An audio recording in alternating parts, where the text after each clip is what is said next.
नमस्कार भक्तजनों, इस वीडियो में सुनेंगे गरुड़ पुराण का 16वां और अंतिमवा अध्याय, जिसमें मनुष्य के शरीर प्राप्त करने की महिमा, धर्माचरण ही मुख्य कर्तव्य और शरीर और संसार की दुख रूपता तथा नश्वरता और मोक्ष धर्म निरूपण के बारे में पूरे विस्तार से भगवान श्री हरि विष्णु के मुख से बतलाया गया है।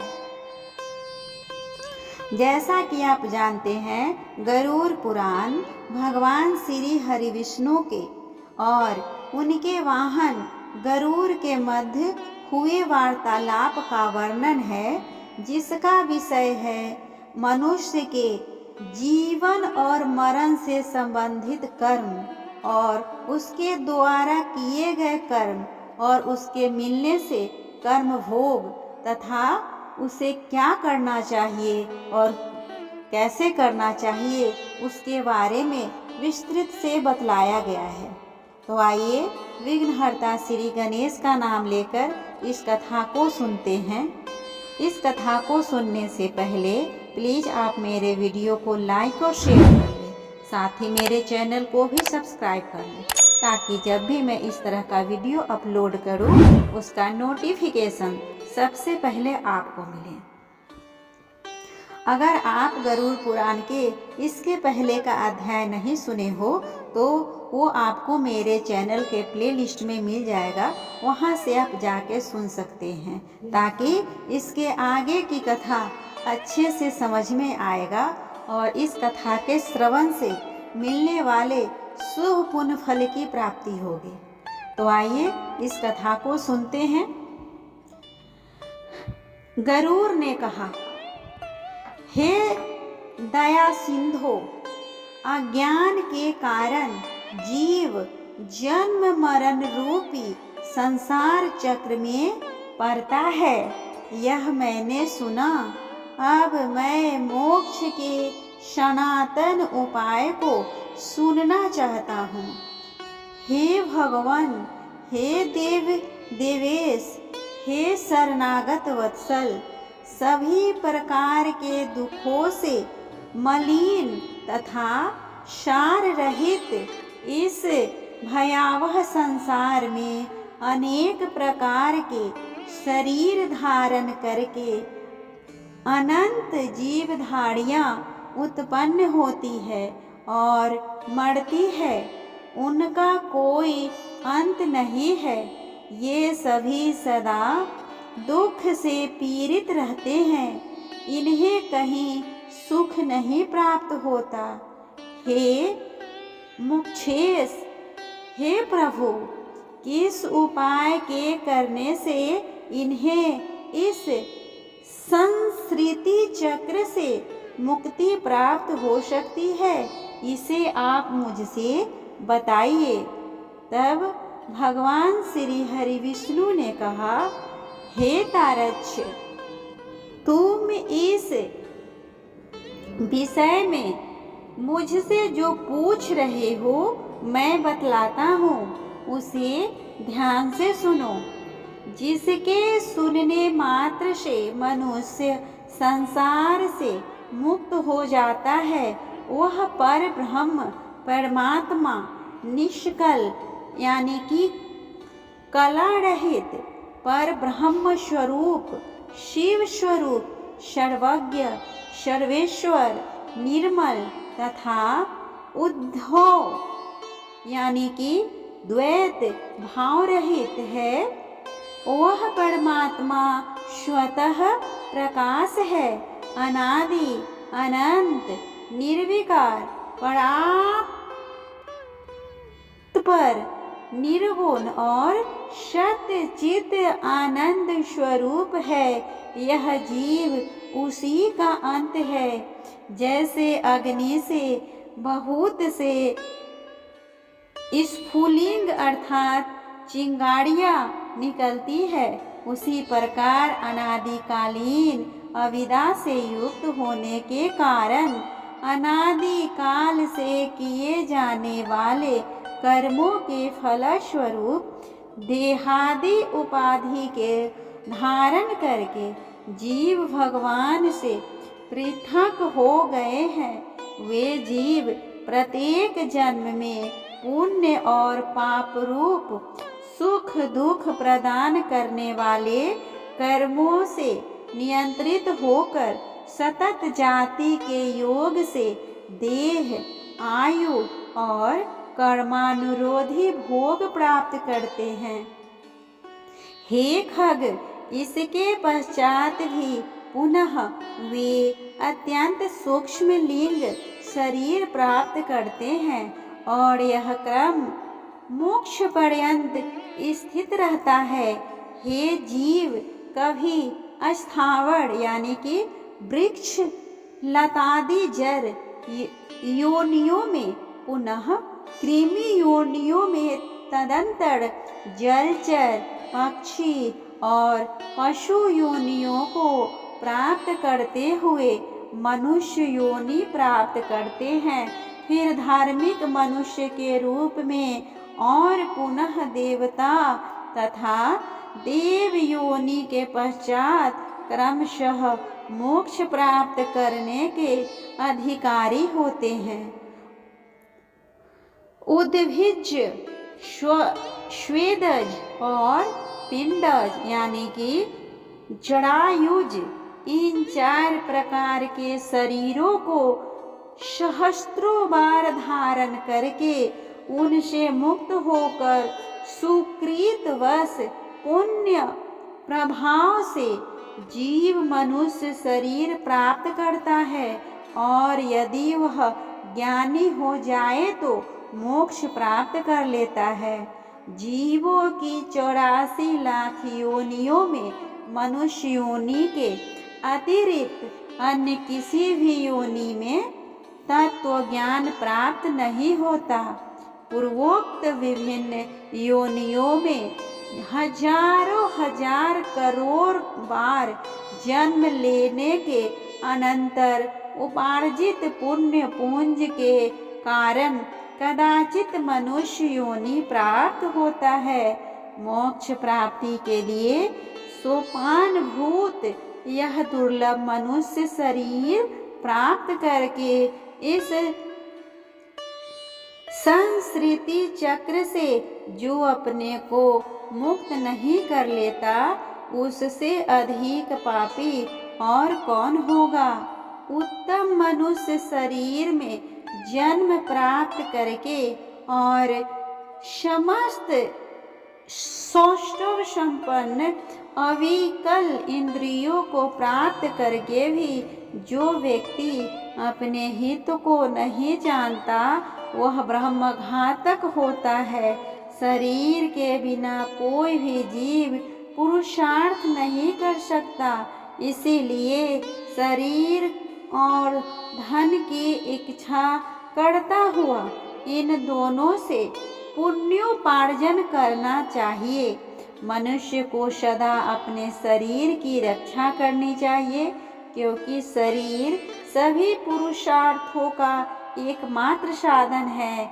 इसीलिए उसकी रक्षा का उपाय करना चाहिए। जीवन धारण करने पर ही व्यक्ति अपने कल्याण को देख सकता है। गांव, क्षेत्र, धन, घर, शुभाशुभ कर्म पुनः पुनः प्राप्त हो सकते हैं, किंतु मनुष्य शरीर पुनः पुनः प्राप्त नहीं हो सकता। इसीलिए बुद्धिमान व्यक्ति सदा शरीर की रक्षा का उपाय करते हैं। कुष्ठ आदि रोगी भी अपने शरीर को त्यागने की इच्छा नहीं करते हैं। शरीर की रक्षा धर्माचरण के उद्देश्य से और धर्माचरण ज्ञान प्राप्ति के उद्देश्य से ज्ञान, ध्यान एवं योग की सिद्धि के लिए और भी ध्यान योग से मनुष्य अविलंब मोक्ष प्राप्त कर लेता है। यदि मनुष्य स्वयं ही अपने आत्मा का अहित से निवारण नहीं कर लेता, तो आत्मा का दूसरा कौन हितैषी होगा। जो आत्मा को तारेगा। जो जीव मनुष्य के शरीर में रहकर इसी जन्म में नरक रूपी व्याधि की चिकित्सा नहीं कर लेता, वह परलोक में जाने पर वहाँ औषध नहीं प्राप्त है। नरक व्याधि से पीड़ित होने पर फिर क्या कर सकेगा? वृद्धावस्था बाघिन के समान सामने खड़ी है, फूटे हुए घड़े के गिरने वाले जल की भांति प्रति क्षण आयु समाप्त होती जा रही है। रोग शत्रु पर भांति प्रहार कर लेता है। अतः श्रेय प्राप्ति के लिए जीव को अभ्यास करना चाहिए। जब तक दुख प्राप्त नहीं होता तब तक आपत्तियां घेर नहीं लेती, और जब तक इंद्रियों में वैकल्य यानी कि शिथिलता नहीं आ जाता तब तक श्रेय प्राप्ति के लिए जीव को प्रयास करते रहना चाहिए। जब तक यह शरीर है तभी तक तत्व ज्ञान का अभ्यास करना चाहिए। भवन में आग लग जाने पर कौन ऐसा दुर्बुद्धि मनुष्य है जो कुआं खोदना प्रारंभ करता है? बहुविध सांसारिक कार्य प्रपंचों में व्यक्त रहने के कारण काल का ज्ञान नहीं होता। यह क्लेश की बात है कि मनुष्य अपने सुख दुख और हित की बात को नहीं समझता। संसार में जीवों को उत्पन्न होते हुए, रोग आदि से दुखी होते हुए, मृत्यु प्राप्त करते हुए और आपत्तिग्रस्त तथा दुखी देखकर भी सांसारिक मनुष्य मोह रूपी मदिरा को पीकर कभी भी भयभीत नहीं होता। भौतिक संपत्ति स्वप्न के समान नश्वर क्षण भंगुर है। यौवन भी पुष्प के समान मुरझा जाने वाला है। आयु बादलों में चमकने वाली बिजली के समान चंचल है। यह सब जानते हुए भी मनुष्य को कैसे धैर्य हो सकता है? एक तो मनुष्य की 100 वर्ष की आयु ही बहुत थोड़ी है, उसमें भी निद्रा और आलस्य के वशीभूत होकर उसका आधा भाग बीत जाता है, और जो शेष है वह भी बाल्यावस्था, रोग और जरा में होने वाले दुखों से चला जाता है, और जो थोड़ा बचा वह भी निष्फल ही बीत जाता है। प्रारंभ करने वाले कार्य के विषय में जो उद्योग नहीं करता और जहाँ ब्रह्मचिंतन आदि में जागरूक रहना चाहिए, वहाँ वह सोता रहता है। इसके विपरीत जहाँ सदा सदा भय विद्यमान है, उस संसार में वहाँ वह विश्वस्त है। ऐसा जो मनुष्य है वह अभागा क्यों नहीं मारा जाएगा? जल में उठने वाले फेन के समान अतीव क्षण भंगुर देह को प्राप्त करके जीवात्मा उसमें स्थिर रहता है। यह शरीर ही उसको प्रिय संवास के रूप में प्रतीत होता है, किंतु इस अनित्य शरीर में जीवात्मा निर्भय होकर कैसे रह सकता है? जो अहित करने वाले विषय भोगों में ही हित बुद्धि रखता है तथा अनिश्चित यानी कि पुत्र कलत्र देह गेहादि को अस्थाई समझता है, और भौतिक धन संपत्ति आदि अनर्थकारी वस्तुओं में जो अर्थ बुद्धि रखता है वह अपने परमार्थ को नहीं जानता। जो यह जगत किसी का नहीं हुआ ऐसा देखते हुए भी गिर रहा है और आत्मज्ञान विषयक वचनों को सुनते हुए भी जिसे बोध नहीं होता, पर करके भी उनका अर्थ नहीं समझता, ऐसा इसीलिए होता है कि जीव भगवान की माया से मोहित है। मृत्यु, रोग और जग रूपी ग्रहों के द्वारा भयभीत काल सागर में डूबते हुए इस जगत को कोई भी नहीं जान पाता। प्रति क्षण क्षीण होते हुए भी इस काल की सूक्ष्म गति को जीव वैसे ही नहीं जान पाता जैसे कच्चे घड़े में स्थित जल के विगलित होने का ज्ञान नहीं हो पाता। कदाचित वायु का बांधना संभव हो सकता है, आकाश को खंड खंड करने की तरंगे के गुम्फन की कल्पना भी संभव हो सकती है, परंतु आयु के शाश्वत होने की आस्था कथमपि संभव नहीं हो सकती। जिस काल के द्वारा जल जाती है मेरु पर्वत के चूर चूर हो जाता है, सागर का जल भी सूख जाता है, उस काल से मनुष्य शरीर की रक्षा की क्या कथा। मेरा पुत्र, मेरी पत्नी, मेरा धन, मेरा बांधव, इस प्रकार मैं करते हुए मनुष्य रूपी बकरे को हठ पूर्वक काल रूपी भेड़िया मार डालता है। यह मैंने कह दिया, यह करना शेष है। यह दूसरा कार्य भी अभी कुछ करना बाकी है। इस प्रकार की इच्छा से मुक्त मनुष्य को यमराज अपने वश में कर लेते हैं। कल किए जाने वाले कार्य को आज, अपराह्न में किए जाने वाले कार्य को पूर्वाह्न में ही कर लेना चाहिए, क्योंकि मनुष्य ने अपना कार्य कर लिया है अथवा नहीं, इसकी प्रतीक्षा मृत्यु नहीं करती।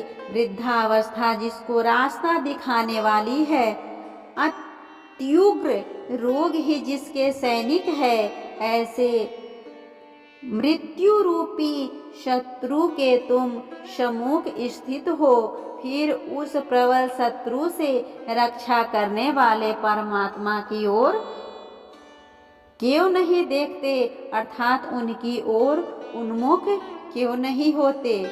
तृष्णा रूपी शूल में बंधे हुए और विषय वासना रूपी घिसे सिंचे हुए तथा राग द्वेष और अग्नि में पके हुए मनुष्य को मृत्यु खा जाती है।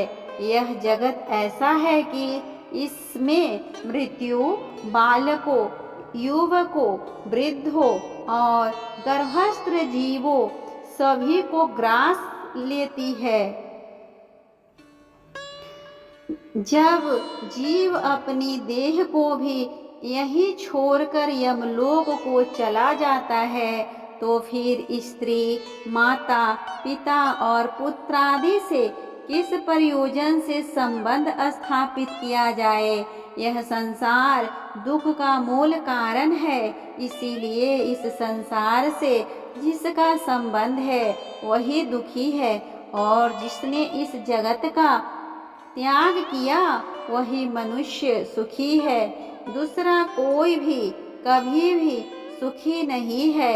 यह संसार सभी प्रकार के दुखों का उत्पत्ति स्थान है, सभी आपत्तियों का घर है और सभी पापों का आश्रय स्थान है। इसीलिए ऐसे संसार को क्षण मात्र में त्याग देना चाहिए। लौह एवं लकड़ी के पासों से बंधा हुआ मनुष्य युक्त हो सकता है, किंतु पुत्र और पत्नी रूपी पासों से बंधा हुआ मनुष्य कभी भी मुक्त नहीं होता है। मनुष्य अपने मन को प्रिय लगने वाले इन जगत में जितने पदार्थों से संबंध बनाता है, उतनी ही अधिक शोक की कीलें उसके हृदय में पड़ती जाती है। यह बड़े ही खेद की बात है कि मनुष्य की देह में स्थित शब्द, स्पर्श, रूप, रस और गंध विषयों का आहार करने वाले इंद्रिय रूपी चोरों से इस लोक के समस्त धन को अपहृत करके इसे नष्ट कर दिया है। अर्थात परलोक के लिए हितकारी धर्म रूपी जो धन है, उसका इंद्रियों ने हरण कर लिया है। मांस लोभी मत्स्य जैसे बंसी में लगे हुए लोहे के अंकुश को नहीं जान पाता, उसी प्रकार विषयों से प्राप्त होने वाले सुख के लोभ से जीव यम यातना की परवाह नहीं करता। हे गरुड़, जो अपने हित और अहित को नहीं जानते, सदा कुमार्ग पर चलने वाले हैं और मात्र पेट भरने में ही जिसका सारा अध्यवसाय रहता है, वे मनुष्य नरकगामी है। निद्रा, मैथुन और आहार आदि की स्वाभाविक प्रवृत्ति सभी प्राणियों में समान रूप से विद्यमान रहती है। उनमें जो वास्तविक हित अहित को जानने वाला ज्ञानवान है, वह मनुष्य कहा जाता है, और उस ज्ञान से जो शून्य है, वह पशु कहलाता है। मूर्ख मनुष्य प्रातःकाल मल मूत्रों के वेग से मध्य दिन में क्षुधा और तृषा से तथा रात्रि में काम क्रीड़ा और निद्रा से संबंधित रहते हैं।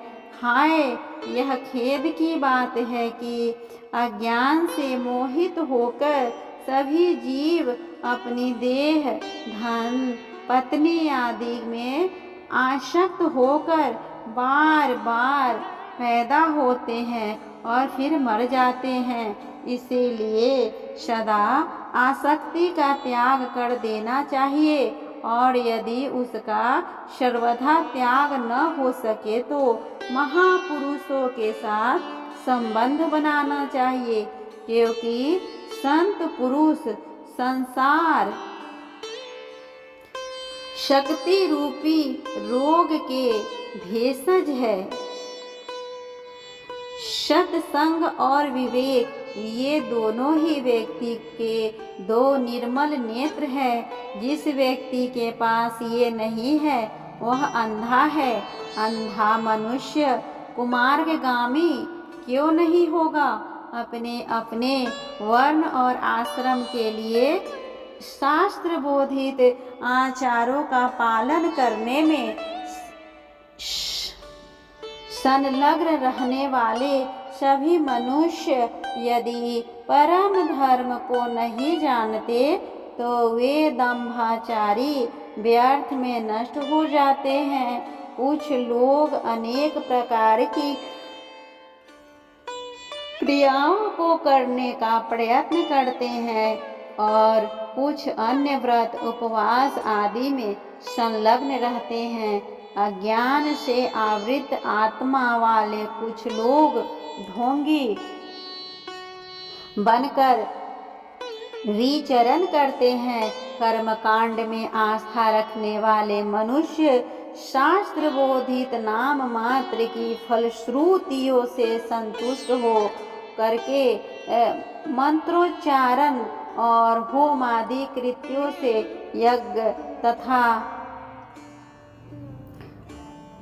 यज्ञ से विस्तृत विधानों से भ्रांत करते हैं। उन्हीं में उलझे रहते हैं। मेरी माया से विमोचित होकर शरीर को सुखाने वाले मूर्ख लोग एक भुक्त उपवास आदि व्रतों का आचरण करके परोक्ष यानी कि परम गति को प्राप्त करना चाहते हैं। शरीर को दंड देने वाले क्या अविवेकी पुरुषों की मुक्ति प्राप्त हो सकती है? वाल्मीकि यानी कि सांप की बौबी को तारण करने मात्र से क्या कहीं भी महासर्प की मृत्यु होती है? बड़ी लंबी जटाओं के भार को ढोने वाले और मृग चर्म आदि से युक्त दाम्भिक पुरुष वेग धारण करके ज्ञानी की भांति ही लोक में भ्रमण करते हैं और लोगों को भी भ्रमित करते हैं। सांसारिक सुख में आसक्त जो व्यक्ति मैं ब्रह्म ज्ञानी हूँ ऐसा कहता है, वह कर्म मार्ग तथा ब्रह्म ज्ञान मार्ग दोनों मार्गों से भ्रष्ट हो जाता है। उसे चांडाल की भांति छोड़ देना चाहिए। संसार में, घर में और अरण्य में लज्जा त्याग कर समान रूप से नग्न होकर गर्दभ आदि पशु भी विचरण करते हैं, तो क्या इस आचरण से वे संसार से विरक्त हो जाते हैं? यदि मिट्टी और भस्म के धारण करने मात्र से मनुष्य मुक्त हो जाए तो मिट्टी और भस्म में शयन करने वाला वह कुत्ता भी क्या मुक्ति प्राप्त कर लेगा? घास पात और जल का आहार करने वाले तथा निरंतर जंगल में निवास करने वाले श्रृंगाल, चूहे तथा मृग आदि पशु भी क्या तपस्वी रोगी हो जाते हैं? अर्थात अन्य रोग देने ग्राम या नगर में निवास छोड़कर वन में रहने मात्र से कोई सन्यासी नहीं होता। मंडूक अर्थात मेढक और मत्स्य अर्थात जलचर जीव जन्म से लेकर मृत्यु पर्यंत गंगा आदि नदियों में ही निवास करते हैं, तो क्या वे योगी हो जाते हैं? कबूतर शील वृत्ति यानी कि कंकल का आहार करने वाले हैं तथा चातक अभी भी भूत परिस्थिति जल को नहीं पीते, तो क्या इसको वे व्रती हो जाते हैं? इसीलिए हे खगेश्वर, पूर्वोक्त संपूर्ण कर्मानुष्ठान केवल लोक रंजन मात्र के लिए है। मोक्ष का अकरण तो साक्षात तत्व ज्ञान ही है। हे खग, षड दर्शन रूपी महाकूप में परे हुए मनुष्य रूपी पशु परमार्थ को नहीं जानते हैं, क्योंकि वे पशु पास से नियंत्रित रहते हैं। वेद और शास्त्र रूपी घोर समुद्र में इधर उधर ले जाते हुए कुतार्किक व्यक्ति षडूर्मियों यानी कि क्षुधा, पिपासा, शोक, मोह और जन्म मृत्यु को पडूर्मी कहा जाता है से ग्रसित होकर स्थित रहते हैं।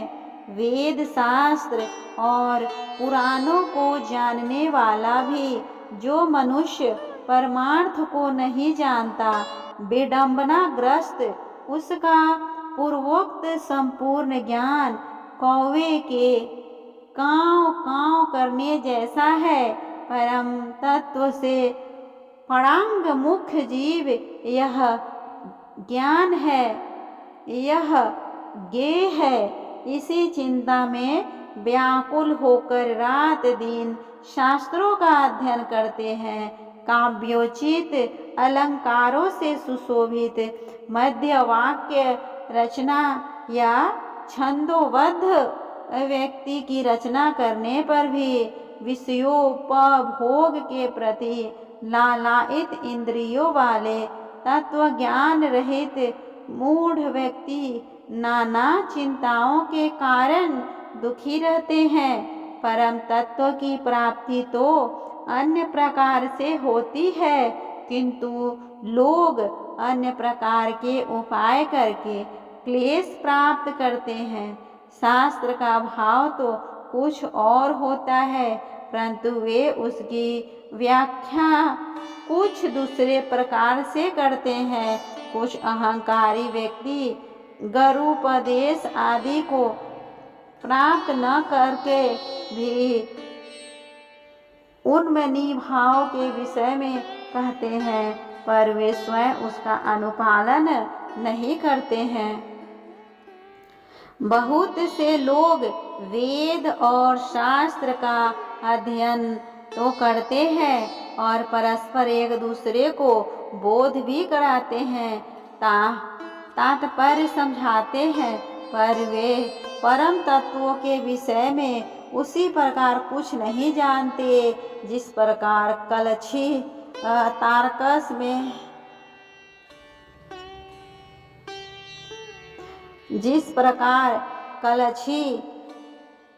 पाकरस को नहीं जानती। मनुष्य को धारण तो फिर सिर करता है, किंतु उस पुष्प की गंध को नासिका ही जानती है। ठीक इसी प्रकार वेद और शास्त्र का अध्ययन में उसी प्रकार भटकता फिरता रह जाता है, जैसे कोई मूर्ख ग्वाला अपनी कोख में बकरे को पकड़े रखने पर भी उसको खोजने के लिए कुएं में देखता है। संसार के मोह का नाश करने के लिए शास्त्र के शब्दों के अर्थ को जानकर मात्र पर्याप्त नहीं है। दीपक की बात से कभी अंधकार की निवृत्ति नहीं हो सकती। बुद्धिहीन मनुष्य को पढ़ना अंधे व्यक्ति के दर्पण देखने के समान व्यर्थ है। अतः बुद्धिमान व्यक्ति को ही शास्त्रीय तत्व ज्ञान का लक्षण हो सकता है, अर्थात बुद्धिमान को ही तत्व ज्ञान लक्षित हो सकता है। तो भगवान श्री हरिविष्णु ने आगे गरुड़ से कहा, जो यह ज्ञान यहाँ है इसे जानना चाहिए। जो यह ज्ञान यहाँ है इसे जानना चाहिए। इस प्रकार बुद्धि करके शास्त्र में प्रतिपाद्य सब कुछ सुनना चाहिए और 1000 दिव्य वर्षों की आयु प्राप्त करके भी शास्त्रों का अंत प्राप्त नहीं कर सकता। अनेक शास्त्र है, आयु अत्यल्प है, जिसमें करोड़ों विघ्न है। इसीलिए जैसे हंस जल के मध्य से दूध को ग्रहण कर लेता है, उसी प्रकार बुद्धिमान व्यक्ति को भी शास्त्र के सारत्व का ज्ञान प्राप्त करना चाहिए। देश शास्त्रों का अभ्यास कर, वेद शास्त्रों का अभ्यास कर वहाँ से तत्व ज्ञान प्राप्त करके बुद्धिमान मनुष्य को चाहिए कि जैसे धान चाहने वाला व्यक्ति धान ग्रहण करके पड़ाल अर्थात पुआल को छोड़ देता है, उसी तरह उसे भी अन्य सभी शास्त्रों को छोड़ देना चाहिए। जैसे अमृत से तृप्त व्यक्ति के लिए भोजन की कोई आवश्यकता नहीं होती, उसी तरह हे तारक्ष्य, तत्व यज्ञ को शास्त्र से कोई प्रयोजन नहीं होता। हे विनतात्मज, न वेदाध्ययन से मुक्ति प्राप्त होती है और न शास्त्रों के अध्ययन से ही। मोक्ष की प्राप्ति ज्ञान से ही होती है, किसी दूसरे उपाय से नहीं होती। जिस प्रकार मुक्ति के लिए न तो आश्रम धर्म का अनुष्ठान कारण है, न दर्शनों का अध्ययन कारण है, उसी प्रकार श्रौत अस्मार्थ कर्म भी कारण नहीं है। मात्र ज्ञान ही मोक्ष का उपाय है। गुरु का वचन ही मोक्ष देने वाला है, अन्य सब विद्याएं विडंबना मात्र है। लकड़ी के हजारों भारों की अपेक्षा एक संजीवनी ही श्रेष्ठ है। कर्मकांड और वेद शास्त्रादि के अध्ययन रूपी परिश्रम से रहित केवल गुरु मुख से प्राप्त अद्वैत ज्ञान ही कल्याणकारी कहा गया है। अन्य करोड़ों शास्त्रों को पढ़ने से कोई लाभ नहीं। वेदादि आगमन शास्त्रों का अध्ययन तथा विवेक, इन दो साधनों से ज्ञान की प्राप्ति होती है।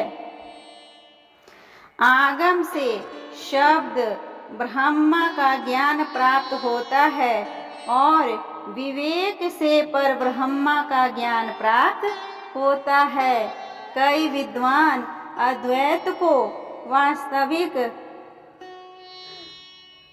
परम तत्व स्वीकार करते हैं और कुछ अन्य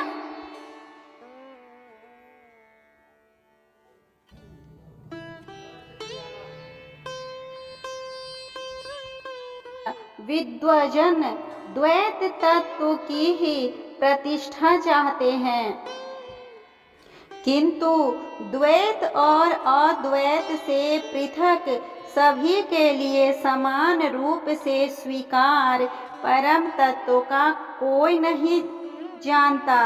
न मम यानी मेरा नहीं है और मम यानी कि मेरा है, ये दो पद यानी कि भावनाएं ही बंधन और मोक्ष के कारण है। मम बुद्धि करने से प्राणी बंधन को प्राप्त होता है और मेरा नहीं है, इस प्रकार की भावना करने से मुक्त होता है।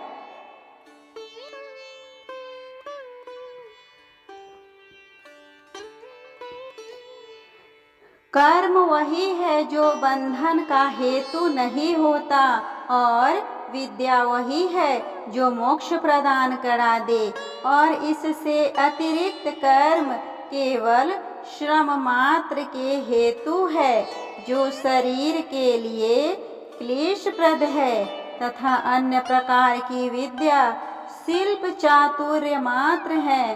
तब तक कर्म किए जाते हैं जब तक संसार में आसक्ति रहती है, जब तक इंद्रियों का चांचल्य बना रहता है, तब तक तत्वज्ञान की बात ही कहाँ हो सकती है।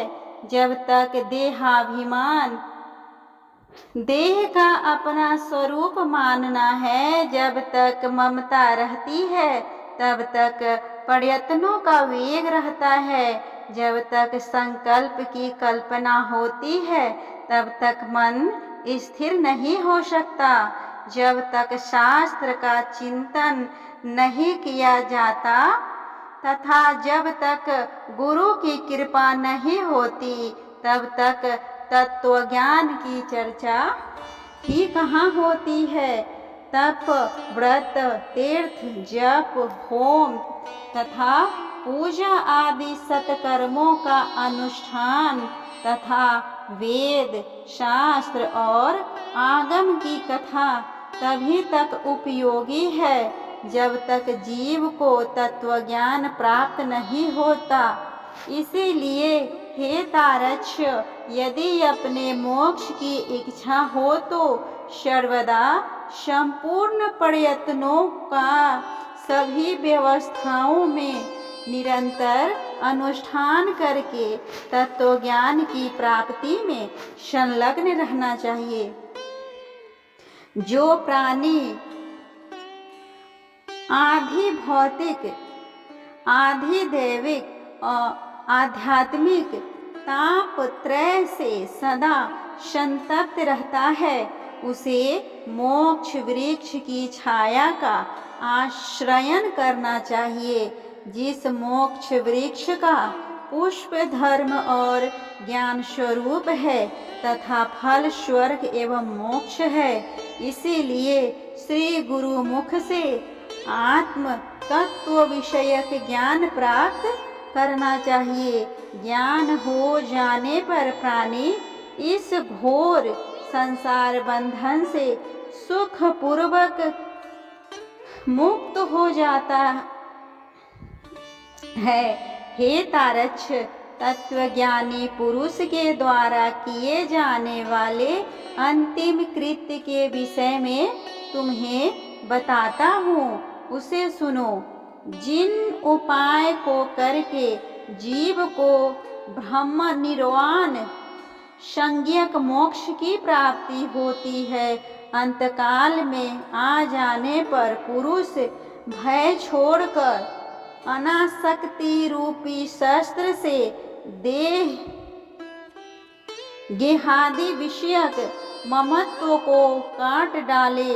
वह धीर पुरुष घर से निकलकर पवित्र तीर्थ के जल में स्नान करके पवित्र और एकांत देश में विविध आसन लगाकर बैठ जाए और शुद्ध परम त्रिवृत ब्रह्माक्षर अर्थात ओंकार का मन से अभ्यास करे तथा ब्रह्मबीज स्वरूप ओंकार का निरंतर स्मरण करके श्वास को जीत कर मन को नियंत्रित करे।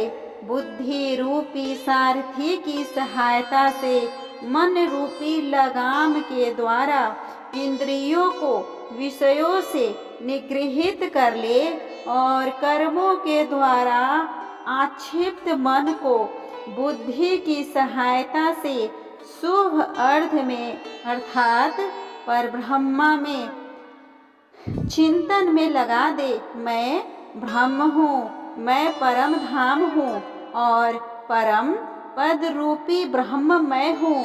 ऐसी समीक्षा करके अपनी आत्मा को निष्कल परमात्मा में लगा दे और ओम इस एकाक्षर ब्रह्म का उच्चारण करता हुआ तथा मेरा स्मरण करता हुआ जो मनुष्य देह त्याग करता है वह इस संसार से तर जाता है और परम गति प्राप्त करता है।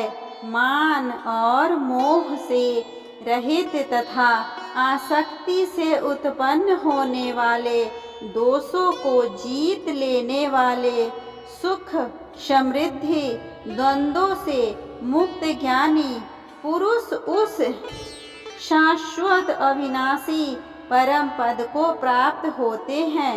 जो व्यक्ति राग और द्वेष रूपी मलों का अपहरण करने वाले ज्ञान रूप जलाशय और सत्य स्वरूप जल वाले मानस तीर्थ में स्नान करता है वह मोक्ष प्राप्त कर लेता है।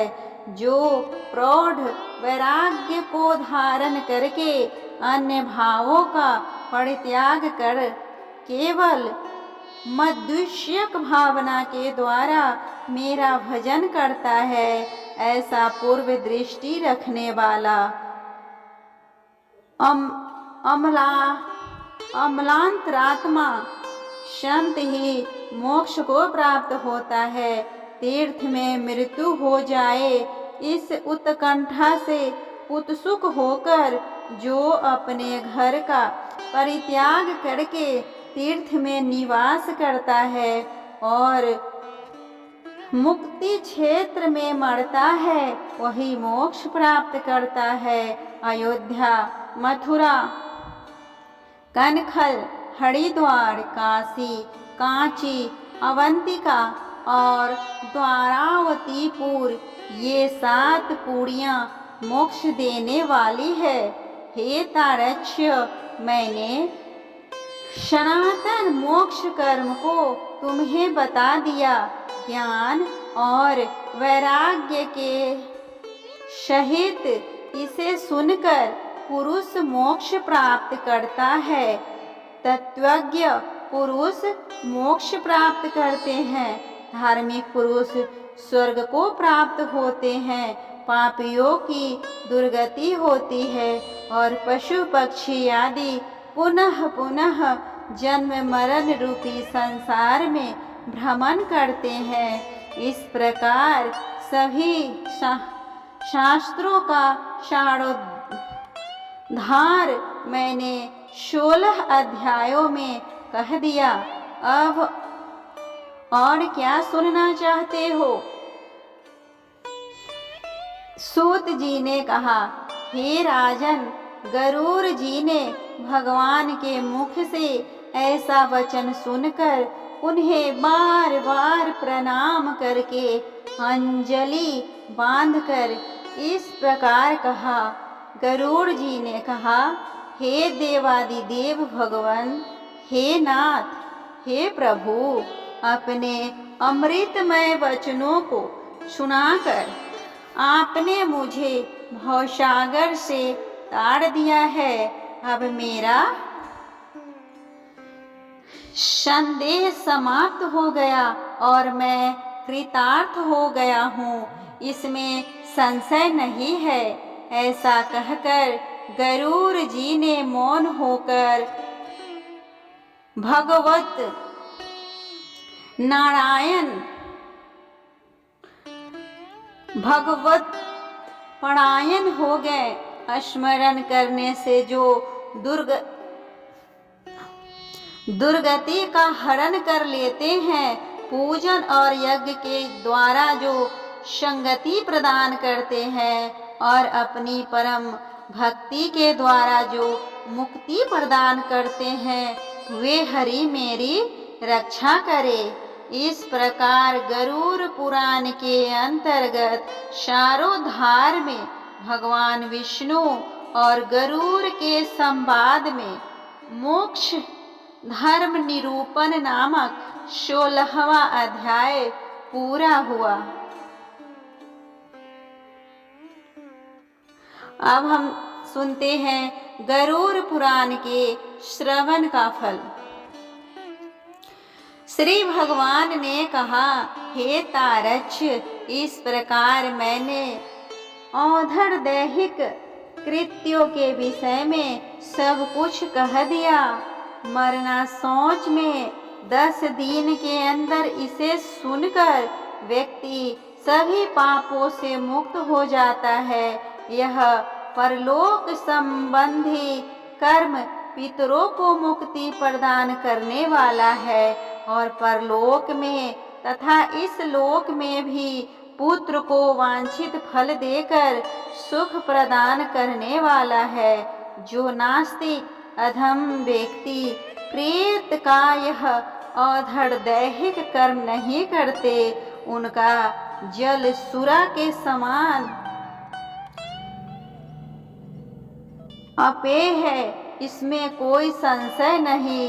देवता और पितृगण उसके घर की ओर नहीं देखते, अर्थात दोनों की ही कृपा दृष्टि उन पर नहीं होती है और उनके पितरों के कोप से पुत्र पुत्रादि की भी दुर्गति होती है।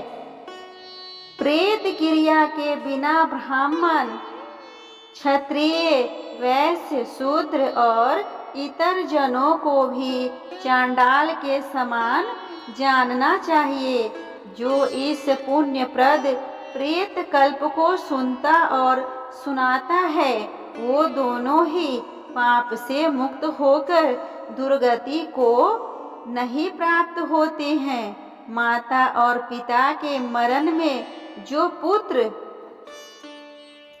गरुड़ पुराण सुनता है, उसके माता पिता की मुक्ति होती है और पुत्र को संतति की प्राप्ति होती है।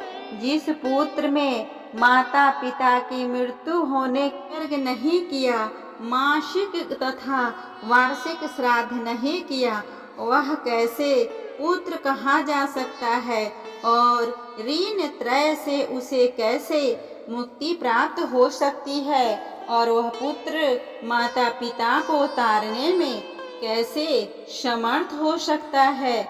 इसीलिए सभी प्रकार के प्रयत्नों को करके धर्म, अर्थ, काम तथा मोक्ष रूप पुरुषार्थ चतुष्टक को देने वाले तथा सर्वविध दुख का विनाश करने वाले गरुड़ पुराण को अवश्य सुनना चाहिए।